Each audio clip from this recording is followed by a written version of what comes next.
पाकिस्तान की इकोनॉमी एक roller coaster की तरह है। करंट अकाउंट सरप्लस में है, फिर भी डॉलर शॉर्टेजेस हैं। तो सबसे बड़ा मसला क्या है हमारे फाइनेंशियल अकाउंट में जो स्टेट बैंक के रिजर्व्स ड्रेन कर रहा है बाय 1.4 बिलियन डॉलर्स?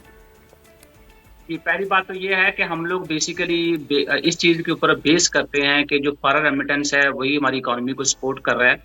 आप ये देखें कि हम एक एग्रेरियन कंट्री हैं। हमने एग्रीकल्चर सेक्टर जो है उसको कितना बूस्ट किया, हमने मैन्युफैक्चरिंग सेक्टर जो उसको कितना बूस्ट किया, हमने इंडस्ट्री को कितना बूस्ट किया। फिर हमें ये भी देखना होगा कि हम वक्त के साथ साथ बाकी दुनिया जो है वो हाई टेक प्रमोट करी, तो हम उसको कितना सपोर्ट कर रहे हैं। खाली हम सिर्फ एक बात पर बैठे रहेंगे, ठीक है ब्रेन ड्रेन हो रहा है, उसको भी हम पॉजिटिवली लेते हैं क्योंकि ये लोग बाहर जाएंगे, बाहर जाकर काम करेंगे, उससे फॉरेन रेमिटेंस आएगा तो हमारा जो कह ले के फॉरेन रिजर्व उसको सपोर्ट मिलेगा। और फॉरेन रिजर्व के अंदर आप देखें तो क्या वाकई ये पैसे वही हैं जो हमारे लोग कमा रहे हैं, या हमने सारा कर्जा इकट्ठा किया, सऊदीया से इकट्ठा हमने कर लिया है, उनसे हमने कहा कि ठीक है आप अपने डिपॉजिट हमारे हमारे बैंक में रखें, या चाइना से हमने लोन ले लिया। तो ये सारी चीजें जब आपने बिल्कुल इसको एक इतना कॉम्प्लिकेटेड सिस्टम बना दिया है कि समटाइम डेफिनेशन को आप चेंज कर देते हैं, एक आम आदमी जो उसकी समझ से ये चीज बाहर होती है।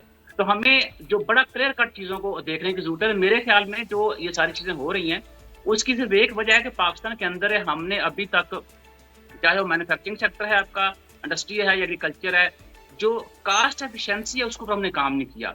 वो कास्ट एफिशिएंसी के ऊपर काम ना करने की वजह से हमारी डोमेस्टिक प्रोडक्शन जो है वो बिल्कुल ना होने के बराबर है। और आप देखें कि हमारी economy more than 70% even in yes. Agriculture sector जो है वो हमें इम्पोर्ट करना पड़ रहा है। यस। तो जब ये खर्चे आपके ज्यादा होंगे, आमदन आपकी कम होगी, तो फिर ये डॉलर की शॉर्टेज के इशू जो है ये आपके इस तरह चलते रहेंगे।